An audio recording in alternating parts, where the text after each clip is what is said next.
Boa noite, Lucas. Eu acho que tem mais alguns aqui que eu tô vendo no chat aqui, né? Então, que bom revê-los, né? E revê-los bem. Isso que é o importante hoje, né? Do jeito que nós estamos com essa Covid, infelizmente, ainda ela continua, né? E continua fortinha. Mas nós estamos aqui hoje, então, a pedido da secretaria, né, de vocês, eu acho que alguns fizeram um pedido para que eu fizesse alguns comentários da prova, né, que vocês fizeram lá em dezembro, que isso é dezembro, não, acho que foi novembro, né, se eu não estou enganada, né? Então, algumas pessoas talvez tenham ficado com dúvidas, e aí eu resolvi fazer o seguinte, né? Então, para a gente não perder muito tempo, no sentido de a gente ganhar algumas explicações e algumas discussões aqui. Em primeiro lugar, eu acho que assim, a gente não. Quando eu fiz a prova, eu fiz ela baseada em tudo que a gente discutiu, nos slides, nos textos, no tudo que foi encaminhado para vocês.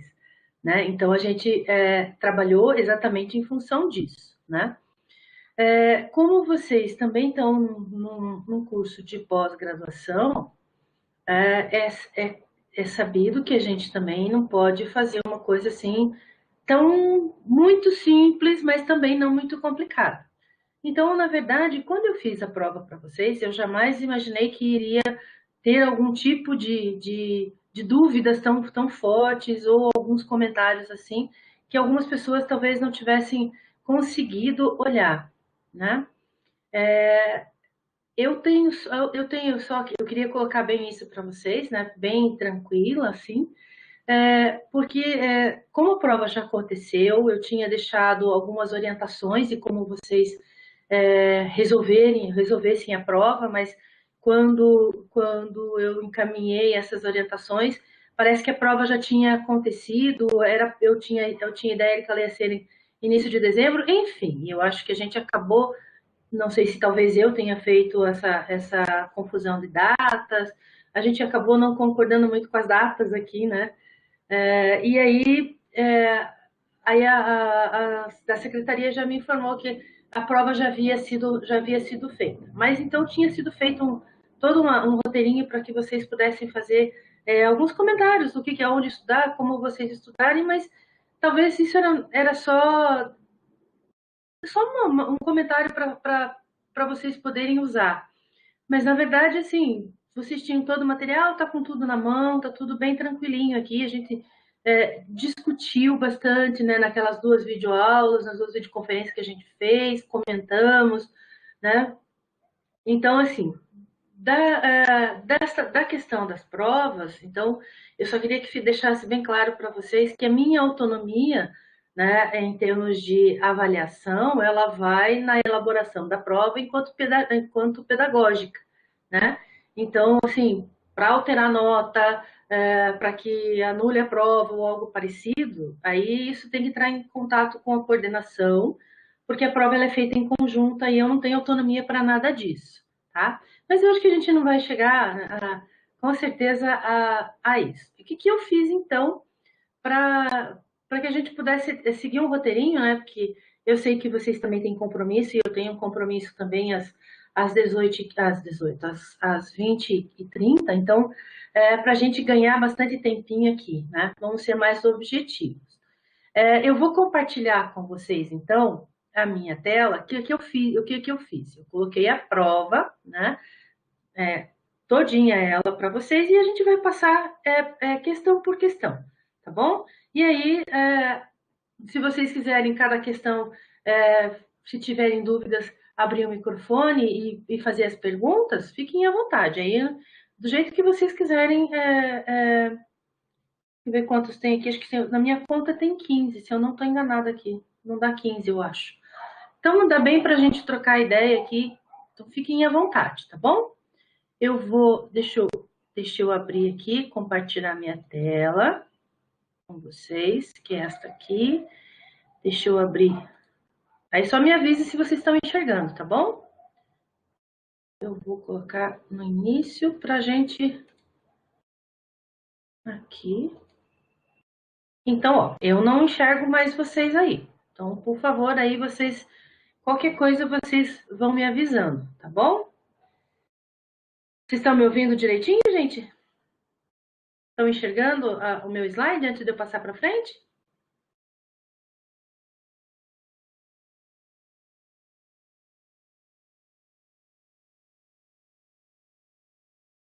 Agora eu não consigo ver vocês, nem ouvir. Então, por favor, só alguém me dá um. Tá, Certinho, professora. tá tudo certinho? Tá, tudo certinho. Uhum. Então, tá bom. Então, vamos lá. Então, o que eu fiz? As questões de avaliação para o final de 2020, né, prova final. A primeira questão, o que a gente tinha lá, né? Então, assim, quais são os materiais quais eram os materiais que vocês tinham como, não só como material de apoio, mas como material que vocês tinham para fazer a leitura da prova. Então, algumas questões do que eu coloquei aqui são variantes daquelas questões que vocês já responderam na disciplina, né? Então, daqueles questionários, daquela avaliação que eu fiz para vocês nas disciplinas, essas questões aqui, elas são só algumas variantes, né? Então, obviamente, tudo que foi discutido lá no material, no livro, né, que vocês têm lá de desenvolvimento, o material que eu coloquei para vocês das videoaulas, o material que eu deixei com material de apoio para vocês, que eram as videoaulas, e tinha mais 2 textos que eu deixei. Então, e ainda aquilo que a gente fez nas 2 videoaulas, eu vou chamar de presenciais, mas não são presenciais, né? São as videoaulas como a gente está fazendo aqui agora, né? Então, que a gente tinha essa possibilidade de discutir. Não saiu nos slides que eu também disponibilizei para vocês, tá tudo ali. Então, se você der uma lida, se você só uma lida, não precisava mais do que isso, né, você conseguia responder. Então, a primeira questão, o que era? Né? Era uma questão que estava abrangendo a nova república, mas de uma forma geral. Então, eu não fui pontualmente em cada item de lá, mas o que é que eu fiz? Tudo que estava no texto, né? Obviamente, ele abrange as respostas aqui. E aí eu pedi para que vocês simplesmente colocassem: é correto da nova república? É correto eu afirmar que? Então vamos lá. Na letra A, houve um avanço nas políticas sociais, né, melhorando o bem-estar da população, o que permitiu a redução dos índices de pobreza. Quando nós estamos falando da nova república, em que período a gente está se reportando? Vocês lembram? Agora me ajudem aí.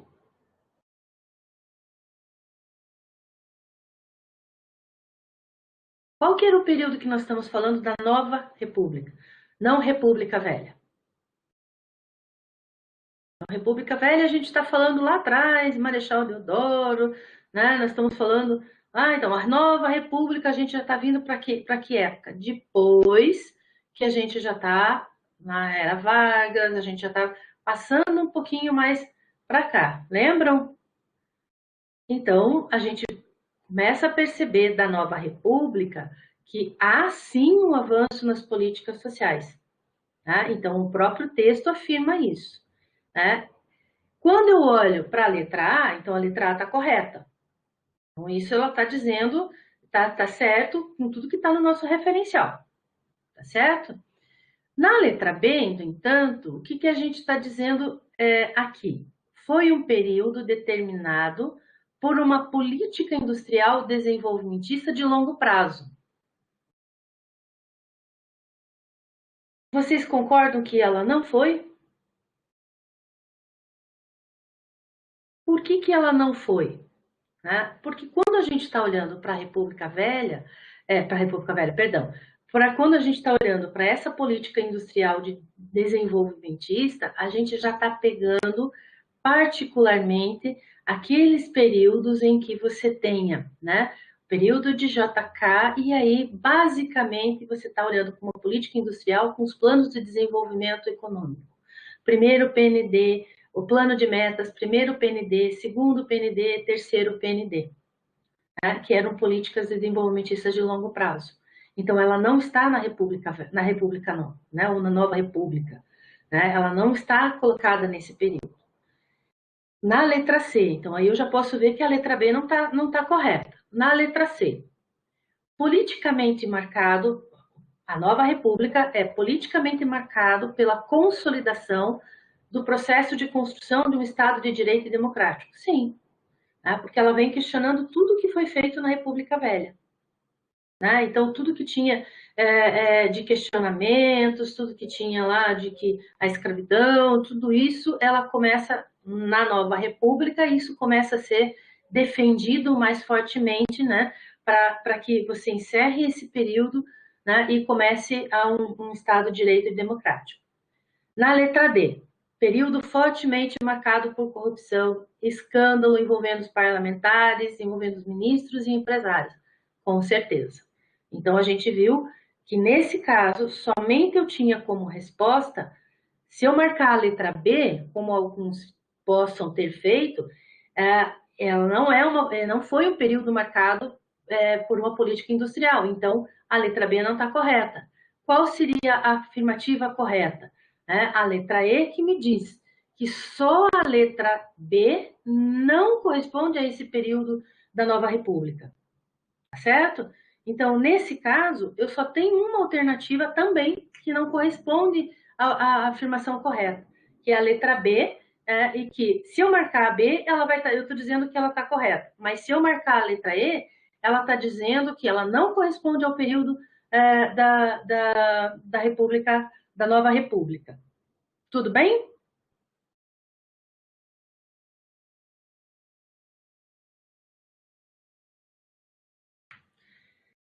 Ok, então vamos para a segunda questão. Na segunda questão, então ela passava a ter um pouquinho mais de que vocês tinham que ter um pouquinho mais de atenção na leitura. Foi só isso que eu fiz. Vejam, quando a gente usa essas questões de que o item 1, o item 2, o item 3, né, você já dá os argumentos nesses itens, né, para que você reafirme aquilo que aprendeu. Então, o que acaba acontecendo aqui? Nessas provas que são provas objetivas, né, a gente tem que estudar, a gente tem que ler ela com mais atenção. Tá? Elas não são questões assim de dizer assim, ó, eu simplesmente, embora eu tenha feito duas ou três questões eu acho que era de, como a gente diz na graduação, né, eu marquei X direto, né, de uma forma direta, né, não é uma questão só de marcar X. Aqui a gente precisa fazer só um pouquinho mais de interpretação. Mas como a gente trabalhou exatamente com essa questão, né, com esse período da Dilma Rousseff, nós trabalhamos e a gente discutiu bastante na última aula que a gente teve nessa live aqui, ou nessa aula que a gente estava discutindo, né? E eu lembro que a gente teve bastante perguntas, vocês fizeram bastante participações para tirar as suas dúvidas. Então, em função dos slides, é que eu montei essa questão. Tá? Então, de tudo aquilo que a gente discutiu nessa aula, baseado nos slides e baseado no texto, né, no livro que vocês têm lá de desenvolvimento, é que eu montei essa questão. Então, essa questão 2, ela dizia o quê? No período em que governou o país, a presidente Dilma Rousseff adota algumas medidas que se tornaram impopulares, levando à sua destituição do cargo. Dentre essas questões, então é aqui que tem essa interpretação, né? Dentre elas, pode se relacionar. Então, eu vou estar marcando, eu pedi para vocês colocarem uma única alternativa correta, né? Ela renegocia no item 1. Então, renegocia os contratos com fornecedores de energia elétrica. Aqui eu não precisava nem ler o material, porque vocês conhecem essa história, né? E a gente sabe o quanto nós sofremos com relação a essa energia elétrica. No início do governo dela, o que é que ela fez? Ela simplesmente, realmente, renegociou os contratos, congelou a tarifa de energia elétrica e depois, quando foi foi corrigida essas tarifas, nós é que sofremos o impacto, porque aí houve um aumento muito maior, que veio tudo de uma vez só, né, do que era permitido. Do que era permitido não, do que poderia ter sido feito de uma forma gradativa. Né? Então, os fornecedores, né, a ANEEL, quando ela vai reajustar os contratos, ela reajusta tudo de uma vez só.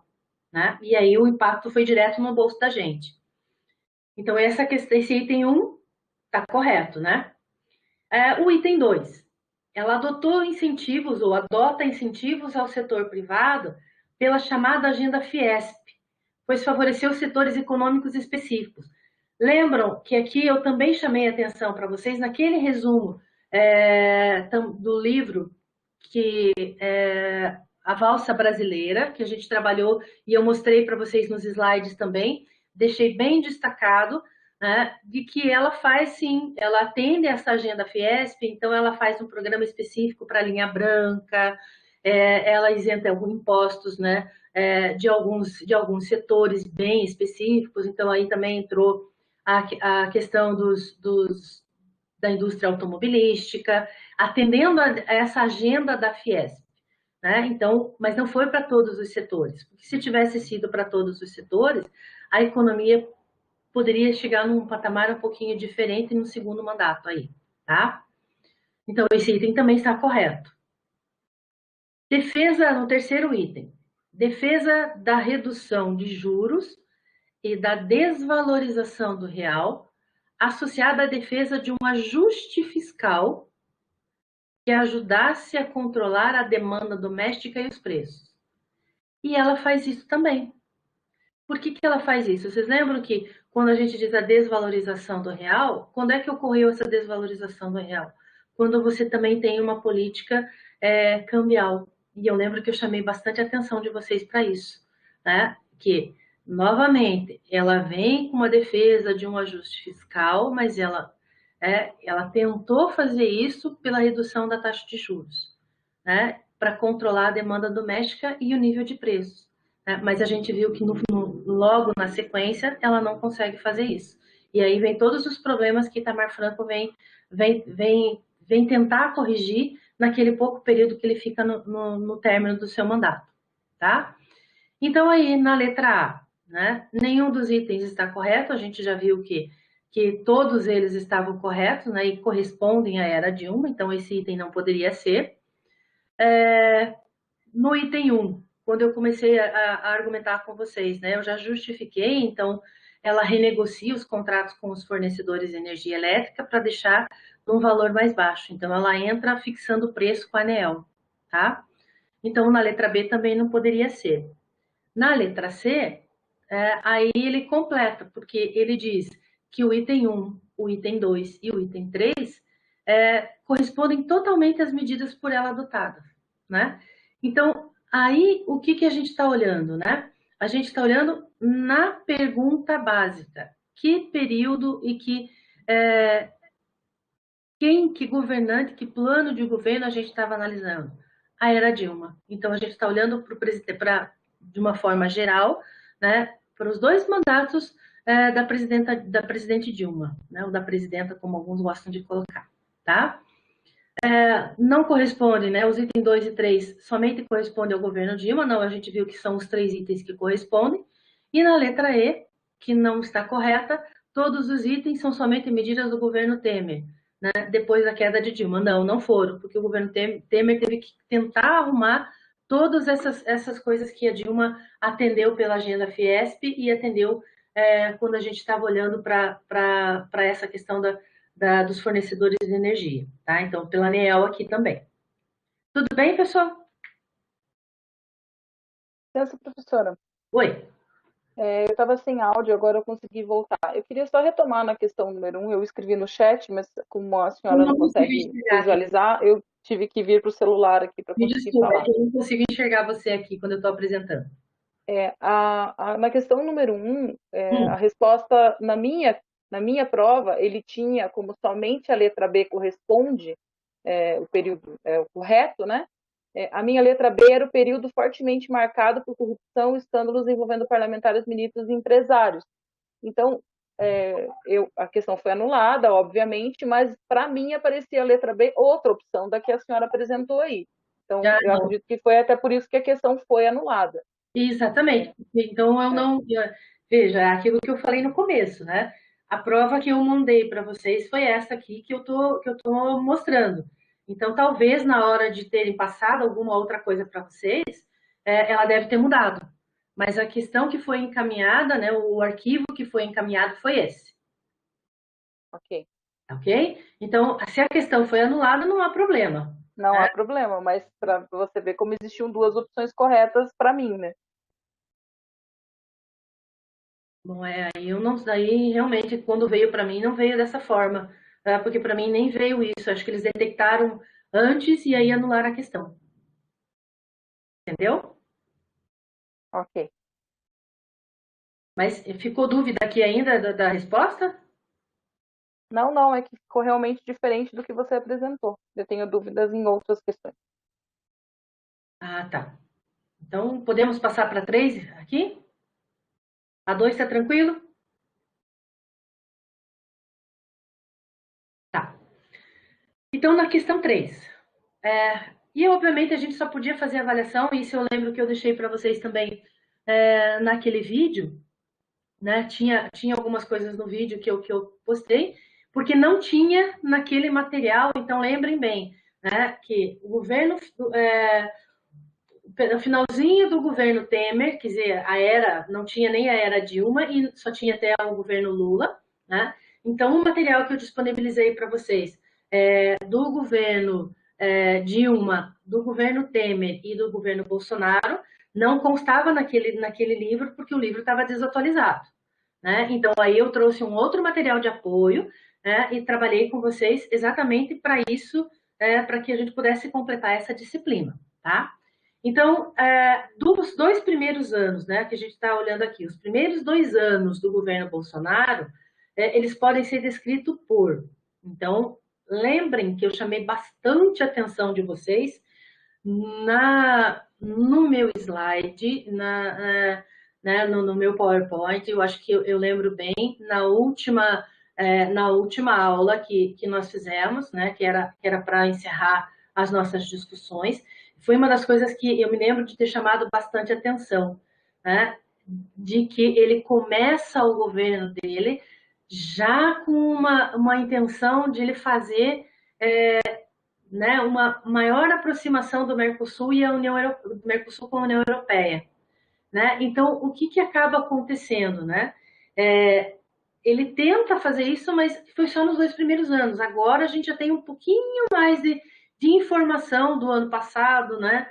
E desse ano, para a gente tentar entender o que ele queria, né?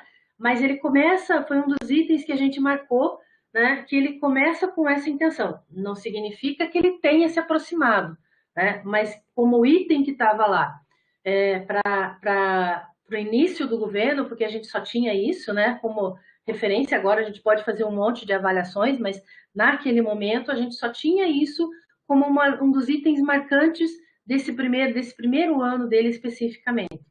Então, o item 1 a gente sabe que está correto, tá? No item 2, o que tem?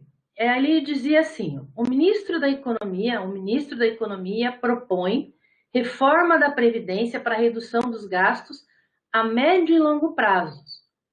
É correto, ele consegue, ele propõe, mas ele não tem a aprovação do Congresso e da proposta na íntegra. Né? Então, ele encaminha a proposta, mas ela é barrada no Congresso. Né? Então, eu lembro que a gente também falou um pouco sobre isso. Então, o item 2 não está correto, não.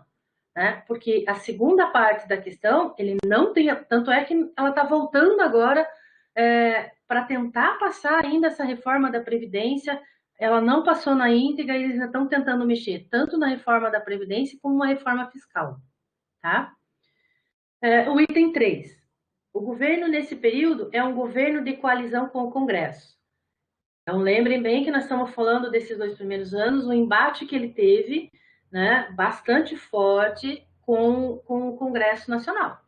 Né? Tanto é que ele teve que fazer algumas outras alianças, tentar convencer o presidente da Câmara, do Senado, para ele tentar conseguir passar alguns itens. E assim mesmo ele não consegue passar, então ele não foi um governo de coalizão com o Congresso, naquele período. Né? Agora a gente já não pode dizer mais isso, né? Porque agora ele inclusive, fez apoio a esses novos dirigentes do Congresso.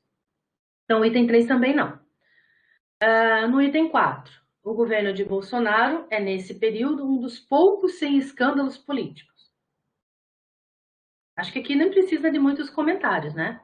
Que a gente tem certeza, já no próprio texto, nos próprios materiais que a gente já tinha, o governo dele começou com muitos escândalos e, infelizmente a gente tem que dizer isso, e infelizmente ele ainda está com algumas coisas aí, né, que a gente está ouvindo cada vez mais, né? Então, de todos os itens que a gente tem para falar, somente o item 1 é que está correto. Né? Então, somente o primeiro é que ele começou com uma intenção de uma aproximação do Mercosul com a União Europeia. Né? Então, levar todos os países que participam do mercado sul, né, com os países da União Europeia, para tentar estreitar os relacionamentos, né, as relações comerciais entre esses países. Mas isso era uma intenção, e não que ele tenha conseguido fazer essa aproximação na íntegra. Tá certo? Tudo bem?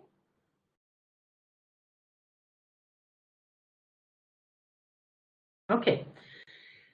Aí vem a questão 4, né? Então, a questão 4, eu mudei um pouquinho o padrão delas para a prova poder ficar um pouquinho mais também diversificada, né? Como é a indicação que a gente tem das questões pedagógicas, né? Então, eu pedi para vocês marcarem verdadeiro ou falso, né? E aí eu me ative, né? Exatamente a era de Fernando Henrique Cardoso. Então, é especificamente sobre um dos programas que a gente,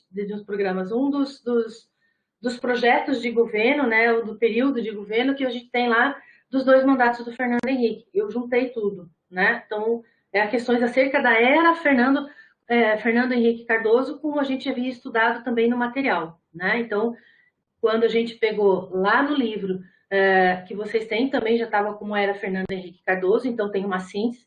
E eu lembro que no material eu também fiz uma síntese para vocês do que era os pontos mais importantes de todos os mandatos, né? Não só do Fernando Henrique Cardoso, mas de todos eles eu fiz uma coisa bem pontual para dizer assim, a síntese do que era importante e do que ficou marcado essa gestão, né?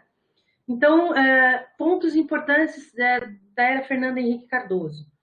Ele cria o Fundo Social de Emergência, do qual ele desvincula 20% das receitas da União, permitindo ao governo contar com o montante de recursos necessários para fazer frente às necessidades oriundas do fim do imposto inflacionário. Então, ele faz isso, né? Então, está uma dos itens, né, de início, né, do primeiro mandato dele. Ele cria esse Fundo Social de Emergência para que ele pudesse fazer frente a essas novas despesas que viessem decorrente da inflação. Então, isso é uma das questões marcantes também dessa era do Fernando Henrique Cardoso. Então, isso é verdadeiro. Né? Decorrente das privatizações que foram criadas, né? Ele fez várias privatizações, então vamos lembrar, né, que nesse período do Fernando Henrique Cardoso, que há inúmeras críticas a isso, né, que ele faz várias privatizações, né? E aí, para que você pudesse fazer o controle dessas privatizações, né, não é bem, eu vou usar, a palavra está forte, né, não é bem o controle, mas que você pudesse, pelo menos, ter algumas diretrizes, né, para que funcionasse o mercado, ele cria as agências reguladoras, né? Então, de como que vai ser feito esse acompanhamento do mercado em função dessas novas empresas que foram privatizadas, né? Então, aí ele cria a ANEEL, que é a Agência Nacional de Energia Elétrica, né? Que a gente acabou de falar um pouquinho. Ele cria a Anatel, que é a Agência Nacional de Telecomunicações, né, a Agência Nacional de Águas, que é a ANA, e a Agência Nacional de Petróleo e Gás, né, que são as principais agências reguladoras que nós temos ainda e trabalhando fortemente nisso, né, aqui no mercado para tentar regular ou controlar e não deixar que esse nosso mercado vire um mercado de monopólio e que possa ter um pouco mais de flexibilidade em relação aos preços. Então, nesse governo, nessa era Fernando Henrique Cardoso, a gente chama que ele é a era das ANAs, né? Por que é das ANAs, né? Todas as agências nacionais de regulação, né? Então, a gente sempre, para guardar bem, a gente diz assim, criou a Anatel, criou a ANEEL, criou a ANA, criou a ANP, então, criou todas as ANs, né? Então, aí é verdadeiro essa afirmação que isso ocorre basicamente nessa era Fernando Henrique Cardoso, tá? Então, a primeira e a segunda são verdadeiras, tá? No terceiro argumento que eu utilizei, né, eu coloquei que ele adota o sistema de metas de inflação, né, que é o sistema de política monetária, onde o Banco Central deve alcançar uma meta de inflação definida pelo governo, né? E a inflação acima da meta, né, da meta do Bacen, o Bacen aumentaria a taxa de juros. E eu lembro bem disso também que a gente discutiu. Eu lembro que tinha algumas perguntas em relação ao que era um sistema de meta de inflação, e eu dei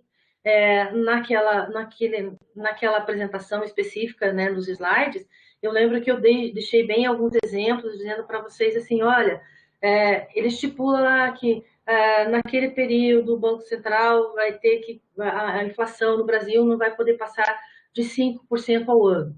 Né? Então, o que ele vai fazer? Né? Vai estabelecer uma política monetária, né, em que, durante o ano inteiro, eu vou perseguir aquela meta. Né? Então, eu vou ter que fazer um controle de preços mais rígidos, né? Eu vou ter que tentar controlar, e aí eu vou ter que fazer para que eu diminua o consumo da demanda de mercado, né? Então, eu tenho que aumentar as taxas de juros para que daí eu tire um pouco de dinheiro do mercado, e aí para isso eu aumento a taxa de juros e as pessoas compram menos, né? Para que eu possa, de uma maneira bem simples, né, fazer com que a minha inflação, que é a inflação de demanda, ela fique dentro da meta estipulada pelo Banco Central. Né? Então, nesse período de Fernando Henrique, isso foi muito forte. Né? Então, o sistema de metas de inflação, que é adotada também pelo FMI, dentro da cartilha do FMI, para que você pudesse também diminuir a inflação do país. Né? Então, também é verdadeiro. Né? Então, nesse caso, também era verdadeiro esses três primeiros itens.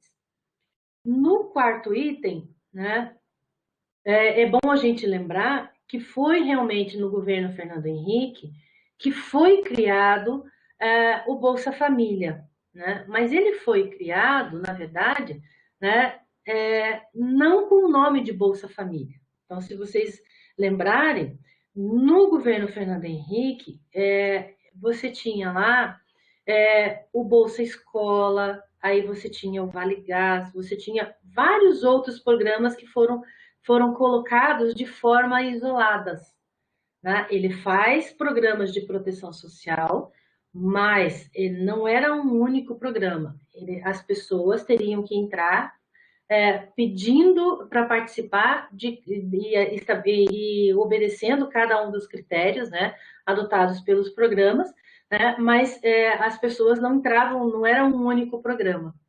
Né? Então, eu tinha lá o que ficou mais famoso, que era o Bolsa Escola, né? Em que as famílias tinham que manter as suas crianças na escola, e ao manter as crianças na escola, elas recebiam um valor por criança, desde que ela tivesse um aproveitamento. Então, ela não podia reprovar por falta. Né? Então, não podia não abandonar a escola, senão você perderia. Né? Então, nesse caso, o programa de proteção social, um dos mais famosos que ele cria, é o Bolsa Escola. Né? E no governo Lula, então, aí é que vem a diferença. Quem unifica os programas de proteção social feito isso no início do governo Lula. Então, o que ele faz? Ele junta todos esses programas, né, todos os que tinham isolados, e chama tudo isso de Bolsa Família. E aí, obviamente, o valor que é do Bolsa Família também é aumentado, né? Que não era o mesmo valor do Bolsa Escola, tá? Então, essa unificação dos programas de proteção social do Bolsa Família não ocorre no Fernando Henrique, ocorre sim no governo ai meu Deus, fugiu do governo Lula, né? Do Luiz Inácio Lula da Silva, tá bom? Então, esse item é falso. E por fim, o quinto item me diz o seguinte, né? Na era Fernando Henrique Cardoso, então também foi criado, foi ali que iniciou a discussão, iniciou a discussão e foi aprovada a lei de responsabilidade fiscal, né? Do qual ele começa a fazer mecanismo, né? Ele criou por conta dessa lei pela LRF, os mecanismos de responsabilidade penal para os administradores públicos em todas as instâncias, seja isso, todos os órgãos públicos respondem, né? Então todos os administradores públicos respondem por improbidade administrativa, né? E aí tem todos os critérios de que ele pode perder o mandato, além de ter que devolver os recursos, né? Ele pode ir preso. Então, todas as regrinhas que foram criadas pela LRF foram feitas exatamente no governo Fernando Henrique Cardoso. Certo? Então, aqui, a única falsa é o item 4. As outras todas correspondem à era Fernando Henrique Cardoso como um todo. Tudo bem? Né, com relação a essa questão, professora, minha única reclamação é que eu não tive tempo de fazê-la. Ela estava exatamente como o texto, integralmente tinha no texto que você disponibilizou, porém eu não tive tempo de fazê-la, nem de chutar as respostas. Quem dirá de lê-las? Que pena. Então aí, às vezes a gente tem que fazer algumas estratégias, né? Para olhar a prova de uma forma geral, para depois você começar a responder, né? Mas são estratégias. Então, aí, assim, na questão 5, né? Também eu adotei o mesmo critério de verdadeiro ou falso, mas aí já era mais fácil, porque vejam o seguinte, como eu coloquei na questão 4, muitas das características do governo, que era para marcar verdadeiro ou falso, nas questões da era Fernando Henrique Cardoso, se você lê um pouquinho mais, assim, e aqui não precisava nem se ater muito, né? Porque aqui vai sendo assim, eu acabei de dizer para vocês que foi no governo Lula, explicando o que estava falso no governo Fernando Henrique Cardoso, apareceu aqui nessa questão 5 exatamente isso, né? Foi no governo Lula que ele unifica os programas de proteção social. Então você vai ver assim que a mesma característica que eu adotei lá, aqui eu coloquei como verdadeiro. Por quê? Porque foi aqui que aconteceu, né? Então assim, tem muitas coisas das minhas questões que uma questão complementava a outra. Era só fazer uma leitura um pouquinho mais atenta, né? E aí, como você mesmo disse, talvez você não tenha tido tempo, não, né, não conseguiu fazer isso mesmo, mas era assim, uma passada de olho você ia ver que as questões elas se respondem, né? Então, elas se complementam, né? Então, não foi nenhuma questão assim de dizer, olha, eu vou fazer umas questões bem difíceis para os alunos, ao contrário, né? Estava bem como estava nos textos, algumas coisas assim bem pontuais, né? E aí como elas se complementam. Então, na questão anterior, eu respondi para vocês, né, fazendo análise da questão, dizendo que não foi o Fernando Henrique que fez isso, e aí eu vim na questão seguinte dizendo que quem fez isso foi o Lula. E aí eu chamei a atenção exatamente para isso. Né? Então, vocês vão observar aqui que nesses verdadeiros falsos que eu fiz na 4 e na 5, elas estão exatamente se complementando, porque vejam aqui, ó, quando eu vou para o item 4, criação das agências reguladoras. Agência Nacional, as ANAs, que eu acabei de dizer, né, as ANs. Né, as ANs foram criadas no governo Fernando Henrique e não no governo Lula. Então, se eu marquei verdadeiro lá, aqui eu já sabia que aqui era F. Né? A mesma coisa, implantou a unidade de referência de valor, isso foi o plano real. Então, se foi o plano real, foi lá e não foi aqui.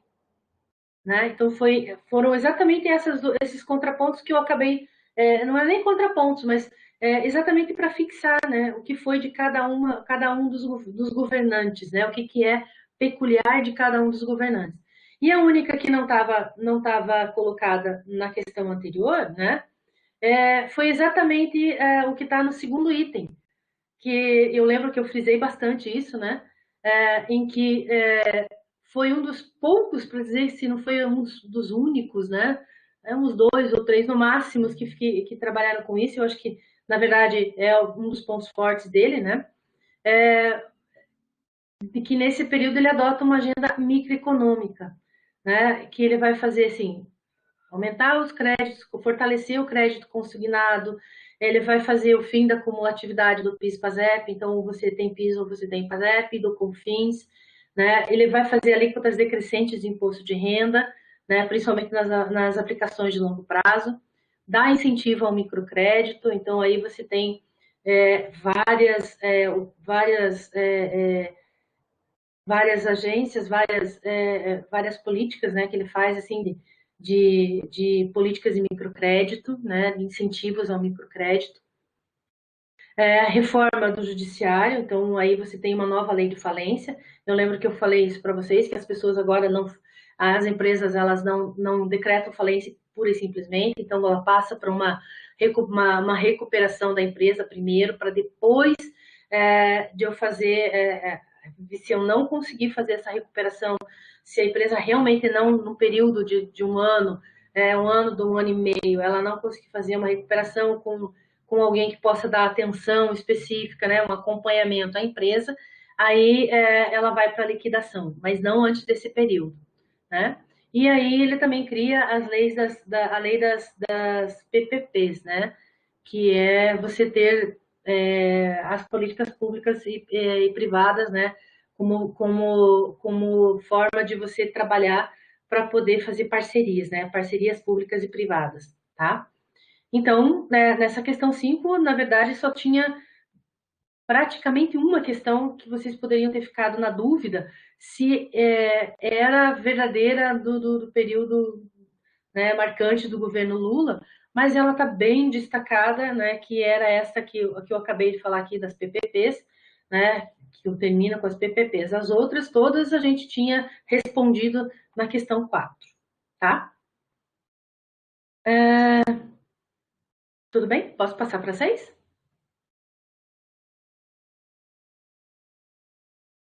Ok. A questão 6, realmente, ela é um pouquinho mais, assim, não é nem trabalhosa. Você precisava destinar um pouquinho mais, assim, pelo menos um minuto a mais do que você destinaria às outras questões, você teria que destinar para essa leitura aqui, né? Por quê? Porque nesse momento eu fiz até como uma forma de você fazer análise, né, para poder responder, eu fiz a definição do que é a inflação inercial. Então, para não ficar tão vago a questão, eu defini o que era a questão, o que era a inflação inercial aqui, porque eu fiz isso com vocês lá na videoaula, né? Eu defini o que era a inflação inercial, né? Mostrei para vocês, eu lembro que depois eu dei um outro exemplo, né, lá, mas eu tinha um texto específico que é exatamente o texto que eu trouxe aqui para vocês.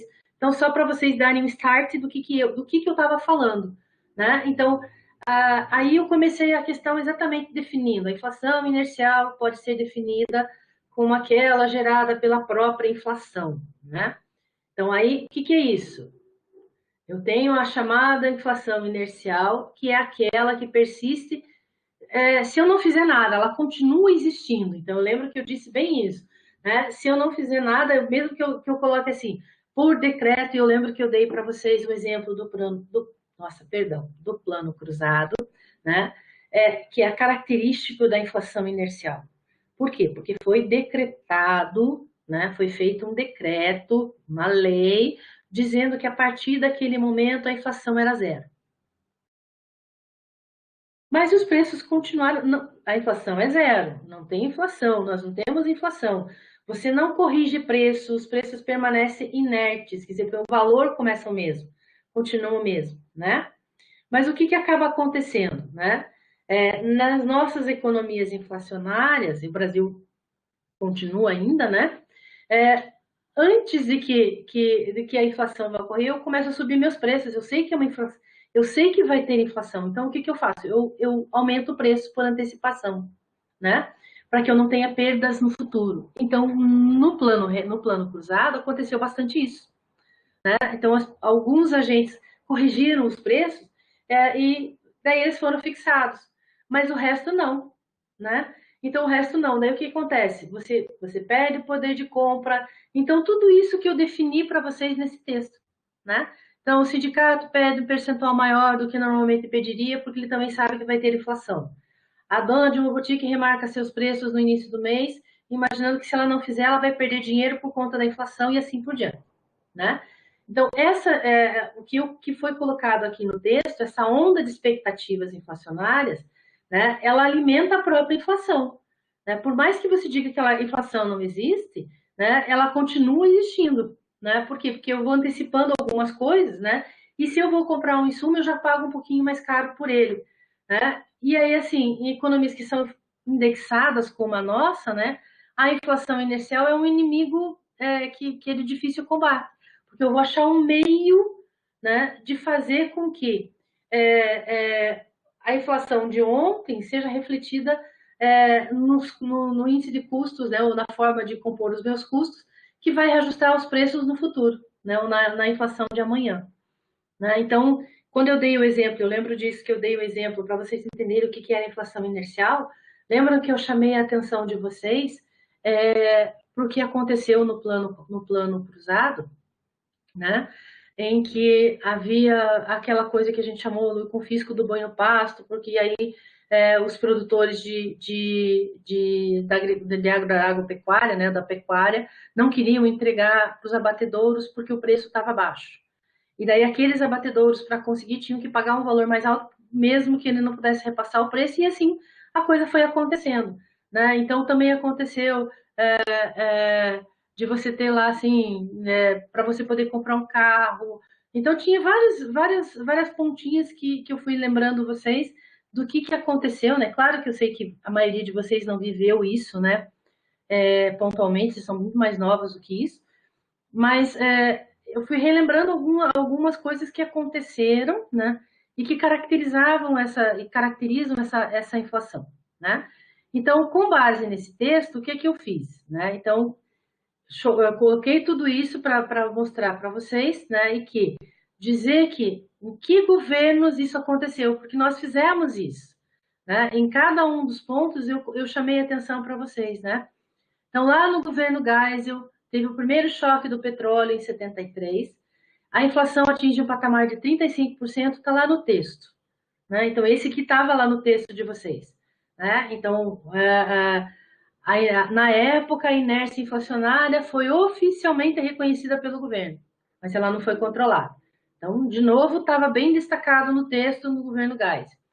Durante o governo Castelo Branco, então, o PIB cresceu a uma média anual de 4,2%, né? E a inflação no final do mandato fica em torno de 40%. Falando de Castelo Branco também, né?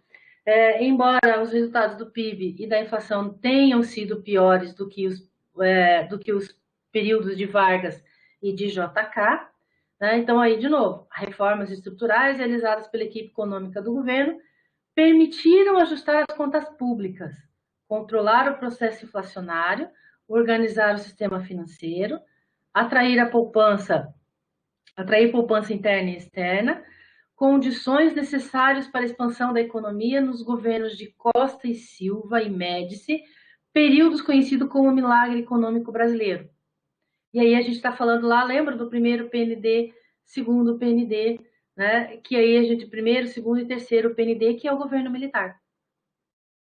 Tá? Então, que foi o conhecido, né, o chamado como milagre econômico brasileiro, onde você tem isso, mas a inflação continua existindo. Né? Daí, novamente, você tem lá, José Sarney enfrenta, desde o primeiro dia do seu governo, uma situação econômica crítica, Perdão, né? Com a inflação galopante, isso ela passa a ser mais rápida, né?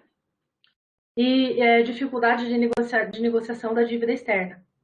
Então, durante os 5 anos do governo Sarney, o PIB do país cresceu em quase 24%, dando uma média anual de 4,34%. Isso está no texto. Está igualzinho que está no texto de vocês, tá? Então, aí podemos considerar esse crescimento como sendo bastante elevado, dadas as condições inflacionárias e a frustração popular com o fracasso dos planos de estabilização. Então, de novo, a inflação anual média do período é de 507%, o que configurava uma situação de total descontrole de preços. O que isso significa? Né? Toda a característica da inflação inercial que a gente discutiu, que apresentou nos textos para vocês. Né? Então, por definição, por isso eu coloquei aquela definição do que era o texto que eu chamei a atenção ali, que era exatamente para vocês responderem. Se eu não colocasse governo nenhum, vocês já poderiam ter dito assim, que em todos os governos ocorreu, a inflação era característica de todos os governos, né? Então, mas eu quis deixar destacado um pouquinho, né? Por quê? Porque cada uma delas ia reforçando o que estava no texto inicial. Então, os itens 1, 2 e 3 realmente são características apresentadas para o surgimento de uma inflação inercial, perdão, tá? Então, aqui, uma coisa complementava a outra, né? Era só você fazer uma leitura, e aí, realmente, essa questão 6, vocês realmente tinham que destinar pelo menos uns 3 minutos para poder responder a questão, tá? Professora, Oi. com relação a essa questão, eu acho que foi ela, pelo menos para mim, não sei para os outros colegas, mas foi a que acabou com a minha noite e a minha prova. Porque a gente estava fazendo a quarta prova do dia. A questão, eu criei uma estratégia, como sempre fiz, e se a senhora conseguir dar uma olhada nas minhas outras notas, observará que a minha estratégia tem funcionado, justamente por ela ser extensa e a gente, acredito que não só eu, mas temos começado por ela. Muito extensa, você precisou de 3 slides, professora, para apresentar uma única questão de uma prova, que, como eu disse, repito, era a última prova do dia. Que a gente não sabe como que vai ser. Tive instabilidade de internet, tive travamento na minha página, relatei isso na secretaria, para o tutor, para todo mundo, e realmente não teve um olhar diferenciado. E por conta dessa questão e da questão número 7, eu não consegui fazer 3 questões da prova. Então, eu acho que essa questão ela foi muito extensa, precisava de realmente muita atenção. Por ser a última prova da noite, ela não precisaria ser tão extensa, e penso que foi a questão crucial para que a minha nota não fosse nem um pouco agradável, nem para mim, e imagino que para você também não, enquanto professora, porque não é a minha prática fazer esse tipo de coisa. Então, eu sinceramente achei essa questão desnecessária, nesse tamanho, para um dia onde nós teríamos 4 provas. Então, veja assim, querida, eu não sei, quando a gente faz a elaboração da prova, né, então você vai olhar o seguinte, se você for, assim, com certeza você também já deve ter visto os materiais e tudo que vocês estão acostumados a trabalhar. Como eu montei aquelas questões, que eram 20 questões, que vocês ficaram do módulo 1 e do módulo 2, né, vocês vão observar assim, que tudo isso que eu estou passando aqui, na verdade, não tem nada diferente do que foi feito lá. Então, a única coisa que acaba acontecendo aqui é que a gente, enquanto professor, não sabe se a minha prova vai ser a primeira, se vai ser a segunda, se vai ser a terceira, ou se vai ser a quarta. Isso a gente não tem noção. Porque o que nos pedem, o que nos cabe, na verdade, é assim, nesse nível de pós-graduação, eu também não posso fazer uma coisa assim tão básica, né? Ela é uma questão, e eu concordo com você, essa questão 6, ela precisava de um pouquinho de atenção, mas por quê? O que eu imaginei quando eu montei essa questão? Se eu colocar ela simplesmente como defina o que é inflação inercial, Aí realmente queria chover um monte de coisa, porque vocês não iriam conseguir fazer, e eu defini a equação inercial para vocês. Então, eu defini no texto. Quando eu defini ela no texto, eu simplesmente eu fui reforçando esses argumentos. Só isso. Né? E argumentos que vocês já tinham no próprio material, em tudo que você fez. Só que realmente eu não tenho como saber se a minha prova vai ser a quarta. Né? Então é isso que eu estou dizendo para vocês. Eu não, a prova ela não foi feita com intenção nenhuma. Isso não faz parte da minha carreira, não faz parte da minha forma de trabalhar. Né? Na verdade, eu não gosto desse tipo de coisa, porque não tem que ferrar aluno nenhum, o aluno tem que entender um pouquinho do contexto, mas ele tem que parar e fazer uma leitura. Se fizesse só uma leitura, claro, a gente sabe que vocês têm, como aluna, eu também sou aluna, né? Até hoje eu também faço curso, eu também sou avaliada, de todas as formas. O que a gente tem que sempre ter em mente é assim, tem que ter atenção e um pouquinho de calma na hora de realização. Né? Claro, o cansaço, a gente entende tudo isso, né? Mas eu quero que vocês entendam também que nem eu, e nas provas seguintes que vocês vão fazer, os professores não têm como olhar e dizer assim, a minha prova vai ser a primeira, vai ser a segunda, vai ser a terceira, vai ser a quarta. Então, eu quero que todas as provas que eu vou fazer seja sempre a primeira. Mas aí vem o argumento do aluno dizendo que, puxa, foi a primeira prova, acabou com tudo, eu fui mal em todas as outras. Ou vai ser a última, eu fui mal em tudo, porque daí essa última eu estava cansada, não consegui responder. Então, a gente, enquanto aluno, a gente sempre procura, e eu estou dizendo porque eu me incluo nessa, tá? Porque eu ainda sou aluna, né?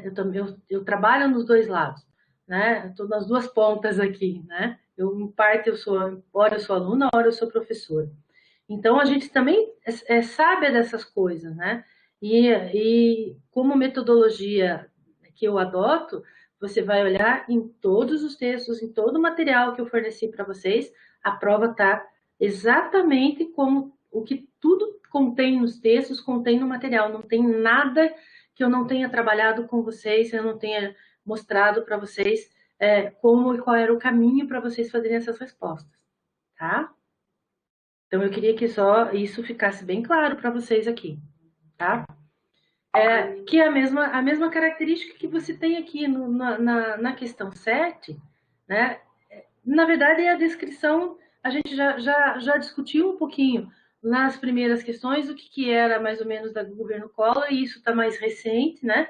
Então, eu lembro, assim, aqui está uma descrição do que era os itens que estavam os itens essenciais que estavam no governo, que caracterizam o governo Collor de Mello. Né? Então, aí, assim, o que pode ter pego aqui para vocês, né, para responderem essa questão? Né? E que aí é o que vou colocar aqui para vocês no item 3, que está aqui, ó, atrelado a tudo isso, o desgaste do governo com os efeitos do confisco ocorrido no plano anterior, no colo 1, ali as denúncias de corrupção acabaram por determinar o impeachment do governo de Collor em outubro de 92. O que eu fiz aqui? Isso aqui, todos os itens aqui estão corretos. Né? Tudo isso aqui está correto. Né? Por que está correto? Porque aqui foi feito exatamente passo a passo, né, a construção do que foi e aonde terminou o governo Collor de Mello com a determinação do impeachment. Mas o que eu pedi na questão, para afirmar que é correto, né? Todos os itens estão corretos e ainda pode ser acrescido ao terceiro item, né, que Collor renunciou antes do impeachment. Então, na verdade, eu lembro de ter chamado, e eu coloquei essa questão aqui, porque naquela última aula eu lembro de ter falado bem isso para vocês. O Collor, ele foi encaminhado para o impeachment, mas ele não foi impeachmentado, eu ainda usei essa palavra. Né? Por que ele não foi impeachmentado? Porque ele renuncia antes. Então, o único impeachment que nós tivemos enquanto governantes, né, então, enquanto presidentes, no caso do Brasil, foi só a Dilma. Ela sofreu impeachment. O Collor não sofreu impeachment. Ele foi encaminhado mas ele renuncia antes do impeachment. Então, eu lembro que, assim, a hora que eu montei essa resposta, eu lembro assim, não, eu vou colocar isso porque eles vai chamar a atenção deles e que ele foi o único que não, que ele renuncia, então o único impeachment da Dilma Rousseff.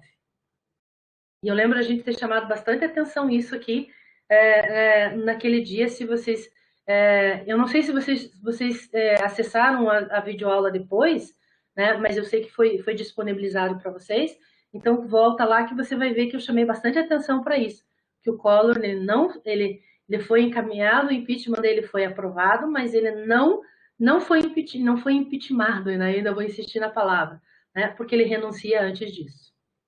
Então, o único impeachment que ocorreu dos nossos presidentes foi só Dilma Rousseff. Tá? Então, foi só isso que eu reafirmei na questão. Tá? E aí, a gente vai para a questão 8, que aí é uma resposta bem direta.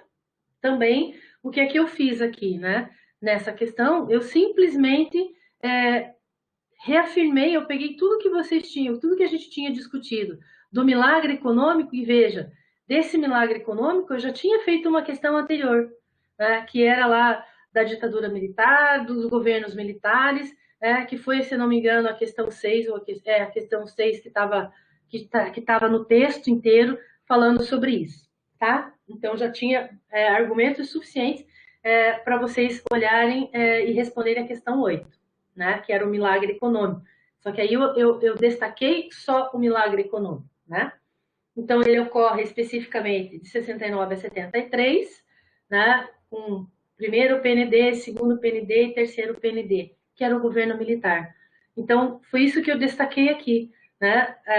Você tem lá o milagre econômico. Nesse período, o Brasil passa por um crescimento econômico, que era parte do Plano de Desenvolvimento Nacional 1, 2 e 3, né? Mais o 1 e o 2, porque o 3 aí ele já cai, já começa a ter problemas de descrédito e a inflação alta, né? Então aí ocorre o que aconteceu na questão 6. Né? A expansão, na letra B, a expansão tem como um dos seus pilares, né, o incentivo à indústria nacional, exatamente porque foi um dos planos, foi um dos poucos planos, ou melhor, foi um dos últimos planos em que você tem uma política industrial definida. Né? Nos outros planos econômicos, você não tem uma política industrial bem definida. Né? Então, foi por isso que eu chamei a atenção aqui, e isso ocorre por meio de benefícios fiscais. Né? Então, a forma deles ter um incentivo à indústria nacional é por benefícios fiscais, tá? Incentivos fiscais, né? Subsídios e outras coisas mais. Na letra C, a alteração das regras do salário mínimo, né? Então, que nesse período ele tem ganhos menores que a inflação, e daí a ditadura militar reprimia movimentos sindicais que pudessem ocasionar greves ou contestações. Então, o salário mínimo é mais baixo do que os governos anteriores, e aí, com a repressão, né, feita pela ditadura militar, os sindicatos, nesse período, eles perdem força, né, na forma de reivindicação, porque daí tudo que aconteceu depois, né, da ditadura militar, a gente sabe toda a repressão que ocorreu aí, né, que foi um ponto negativo desse período aqui, né? Então, todas as alternativas estão corretas, né? Porque eu queria que vocês, nesse caso, é um panorama mais geral, né, do milagre econômico, tá? Então, aí foi bem mais, ela de uma forma mais geral. Então, aqui, tudo que ocorreu, eu consolidei, né? E se eu não estou enganada, e aí se eu tiver depois eu corrijo, mas se eu não estou enganada, eu acho que esses pontos aqui foi retirado, claro, não talvez na íntegra, né? Mas a ideia toda dele do que vocês têm de resumo lá no livro, tá? Então, aí também vocês podiam dar uma olhada só nessas leituras do resumo ali que vocês conseguiriam atender e responder essa questão aqui bem mais tranquila, tá? Mas vejam que toda a prova ela foi construída que uma questão vai dando o subsídio para você responder as outras, tá? Do governo JK, né? Eu só mudei um pouquinho a ordem aqui. É correto afirmar no governo JK. Foi implantado um modelo desenvolvimentista baseado nas propostas de Raul Prebisch no contexto da teoria cepalina de desenvolvimento. E eu lembro que eu chamei bastante atenção disso, porque eu lembro que vocês... teve alguém que me fez a pergunta, né? E eu lembro que eu respondi o que é a teoria cepalina, né? E aí eu chamei atenção nessa questão exatamente para isso, né? Porque ela é a base fundamental do plano de metas de JK, né? Então, é fundamental por quê? Porque ela vem seguindo exatamente todas as orientações feitas pela CEPAL, né? Ela fez isso para a América Latina e do Caribe. Então, é uma cartilha bem prontinha, que se vocês forem ver no vídeo que eu deixei para vocês assistirem na videoaula como material de apoio, está bem definido isso também, né? Chama bastante atenção naquele momento. Então, na letra B, o plano de metas era composto por 19 metas bem específicas, não, porque ele era composto por 30 metas e mais uma, né, que ele depois ele insere na construção de Brasília, né, que não estava no plano de metas dele, como prioridade, né. Manteve aqui, perdão, que realmente eu não vi que tá um erro de digitação aqui. Manteve, não é a capital, né, manteve o capital do Brasil na cidade de Goiás, na verdade, perdão, manteve a capital do Brasil na cidade de Goiás, né? Então, na verdade, não é a cidade de Goiás, é no estado de Goiás, né? A capital do Brasil não é na cidade de Goiás, é na cidade de Brasília, né? Que ele leva o nome de Brasília, né? E aí, nenhuma das alternativas está correta, não, porque a alternativa A estava correta. Tá? Tudo bem? E por fim, então, na última questão do regime militar, de modo geral, então vejam, eu voltei ao regime militar, do qual já tinham vários itens, né, que vocês podiam fortalecer, e aqui eu terminei com o regime militar exatamente por isso, porque tinha vários pontos que eu já tinha levantado, né, e aí eu só agreguei eles nessa questão 10, para que vocês só fechassem, né, o conteúdo na prova com mais tranquilidade, né? Embora tenha transformado as estruturas produtiva e financeira do país, com forte investimento em infraestrutura, a implantação de um parque industrial diversificado e desenvolvimento de um promissor mercado de capitais, o regime militar deixou um passivo que levou muito tempo para ser equacionado. A gente tinha discutido isso um pouquinho mais atrás também, discutido também como um item que eu chamei bastante atenção de vocês na primeira videoaula, né? Elevada dívida externa, somada ao descontrole inflacionário, compõe um quadro de dificuldades que monopolizou as agendas políticas e econômicas do país durante a segunda metade da década de 80 e a primeira metade da década de 90. Sim, né? Então, tudo que a gente teve que arrumar e tentar, né, por conta dessa dívida externa, a renegociação da dívida, os juros da dívida que ficaram altos, né? Então, tudo isso para que você fosse consertar isso nos períodos seguintes. E aqui o item 3, o período ficou conhecido como milagre econômico. A gente acabou de ver na questão 8 que era do milagre econômico especificamente, né? Então, tá aqui. Itens 1, 2 e 3 estão corretos. Simplesmente eu fiz com que essa questão 10 aqui, né, pegando tudo que já foi discutido nas outras questões, ou apresentado nas outras questões, simplesmente consolidei para que vocês fizessem esse panorama aqui e o fechamento da prova, né? Então, mostrando que as questões todas iam se complementando e quando você chegasse na última, você já tinha toda ela respondida ao longo da prova, tá? Tudo bem aqui, pessoal?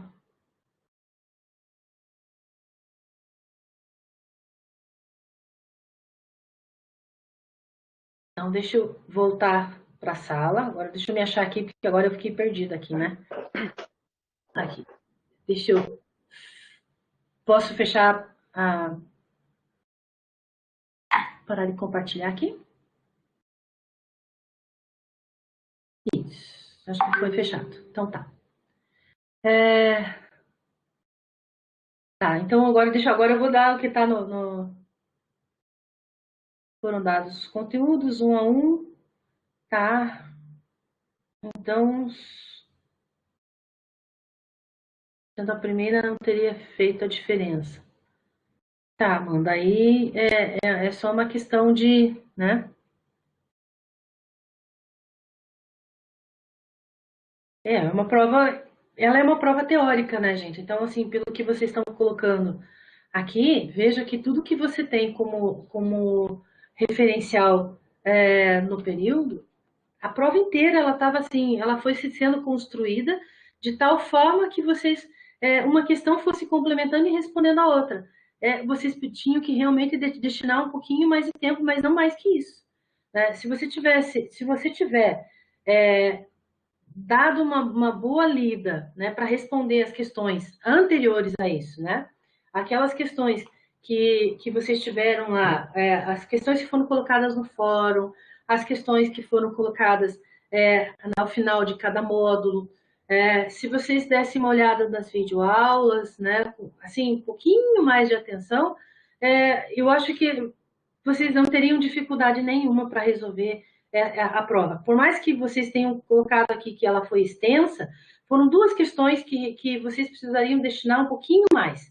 Né? Que eu concordo, a questão 6 você teria que levar pelo menos uns 3 minutos, né?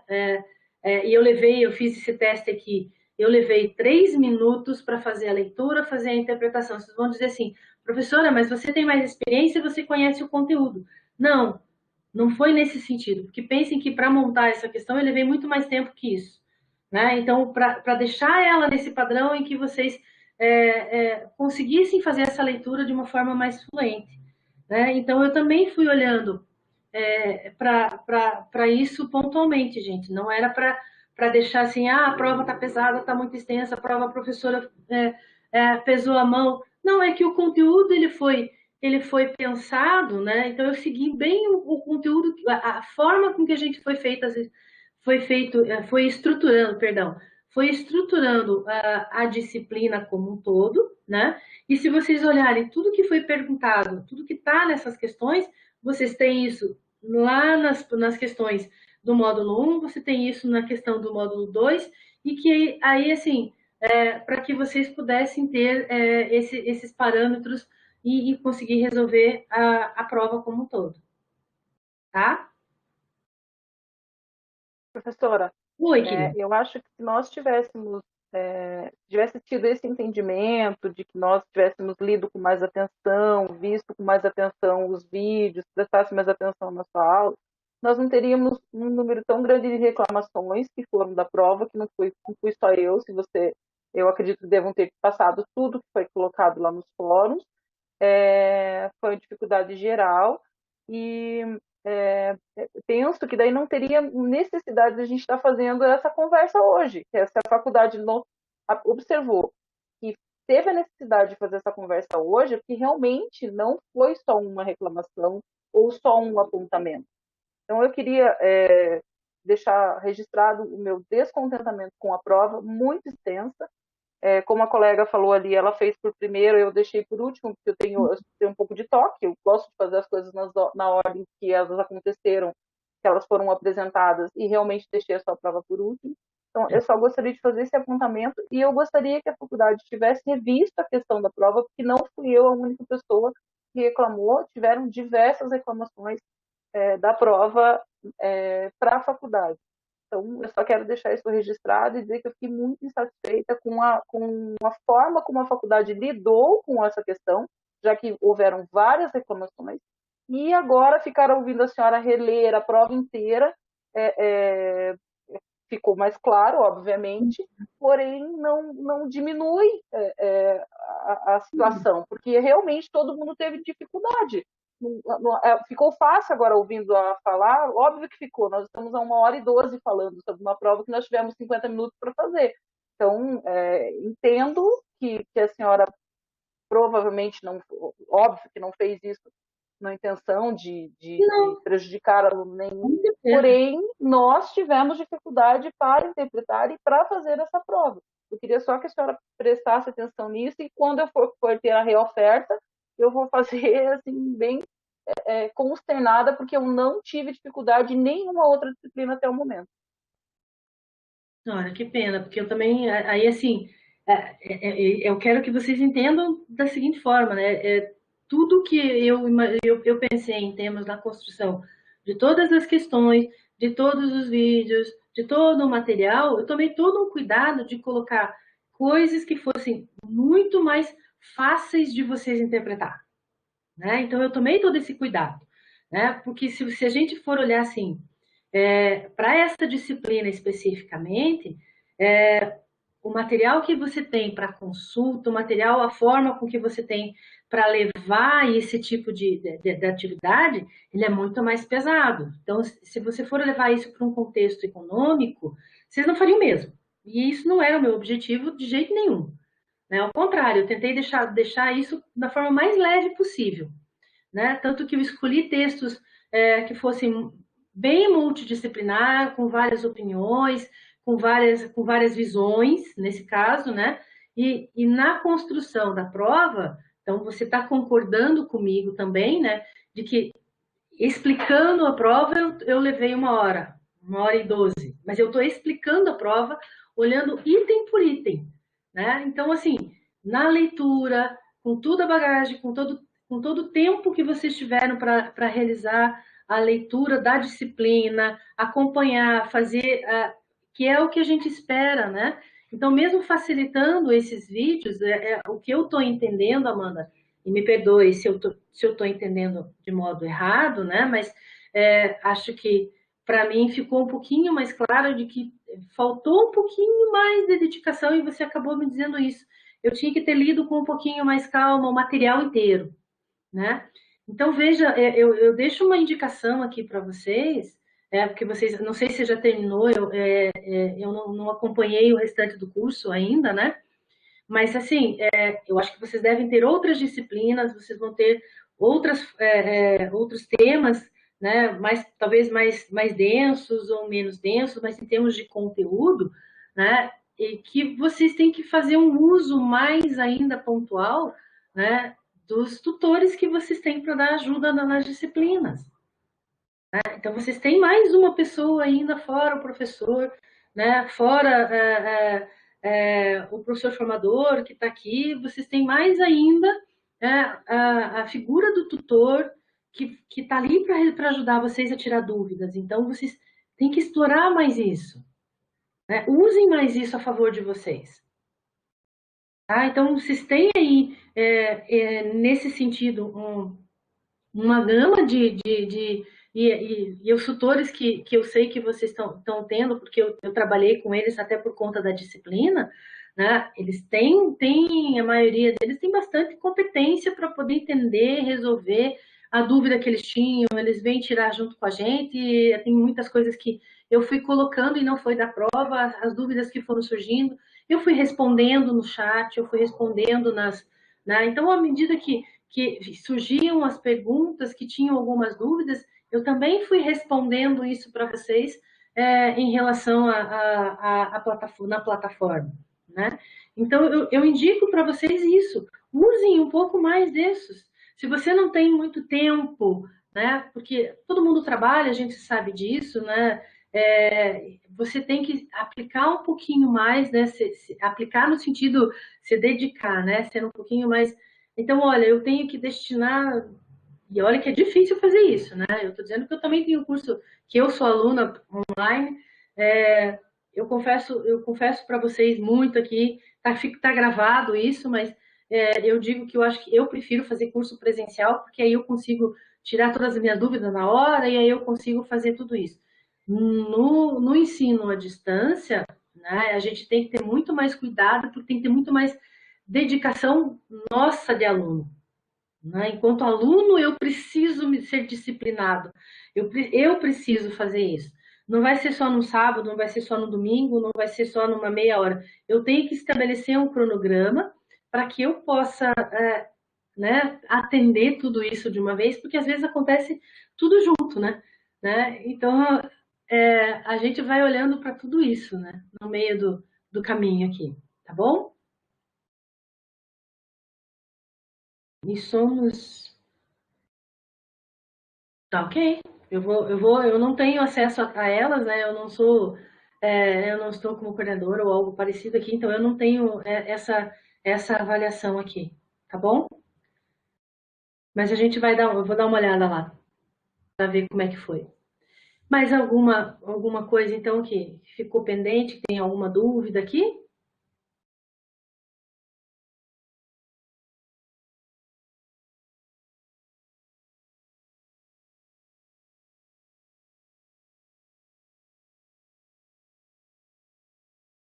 Aqui só a Amanda e a Josefa que se manifestaram. Alguém mais ali tem alguma dúvida? Aí eu me coloco à disposição também de vocês aqui para poder orientar, para poder fazer algumas outras coisas que vocês precisem ao longo do caminho, tá bom?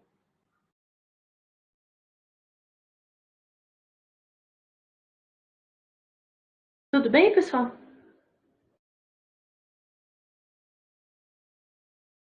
Eu que agradeço, Lucas. Agradeço mais uma vez vocês aí. é, Tentei fazer o melhor possível, não imaginava que vocês todos aqui iam ter esse nível de dificuldade, né, na leitura, né, mas vocês mesmos viram que a coisa era bem mais simples, né, bem mais simples de você fazer as avaliações, tá bom? Desejo boa sorte, então, para vocês. Eu sei que vocês têm ainda disciplinas a cumprir, tem um TCC para terminar, né? E que vocês tenham sucesso aí na carreira de vocês, que isso possa agregar bastante coisa para a informação e para a formação de vocês, tá bom? Um grande abraço a todos aí. Até a próxima, se Deus quiser.